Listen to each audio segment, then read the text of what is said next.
રાહ તાલુકા પંચાયતની આવનારી ચૂંટણીને લઈ રાજકીય ગરમાવો ચરમસીમાએ પહોંચી ગયો છે. ઉમેદવારી ફોર્મ ભરવાની અંતિમ તારીખ આજે તાલુકા પંચાયત કચેરી ખાતે ભારે ઉત્સાહ અને ઉમંગ જોવા મળ્યો હતો. સવારથી જ ઉમેદવારો, તેમના સમર્થકો તેમજ વિવિધ રાજકીય પક્ષોના કાર્યકર્તાઓ મોટી સંખ્યામાં કચેરી ખાતે ઉમટી પડ્યા હતા.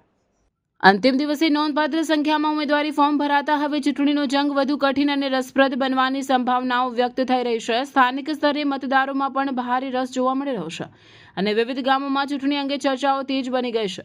આગામી દિવસોમાં ઉમેદવારી ફોર્મની ચકાસણી તથા પાછા ખેંચવાની પ્રક્રિયા બાદ અંતિમ ઉમેદવારોની યાદી જાહેર થશે. ત્યારબાદ ચૂંટણી પ્રચાર વધુ તેજ બનશે. રાજકીય પક્ષોના ઉમેદવારો હવે મતદારો સુધી પહોંચવા માટે વ્યૂહરચના તૈયાર કરવામાં વ્યસ્ત થઈ ગયા છે. સ્થાનિક નાગરિકોનું માનવું છે કે આ વખતે તાલુકા પંચાયતની ચૂંટણીમાં કડક ટક્કર જોવા મળશે. યુવાનોમાં ખાસ ઉત્સાહ જોવા મળી રહ્યો છે અને નવા ચહેરાઓ પણ મેદાનમાં ઉતરતા રાજકીય સમીકરણોમાં ફેરફાર થવાની શક્યતા છે. રિપોર્ટર રમેશભાઈ ચૌધરી, રાહ.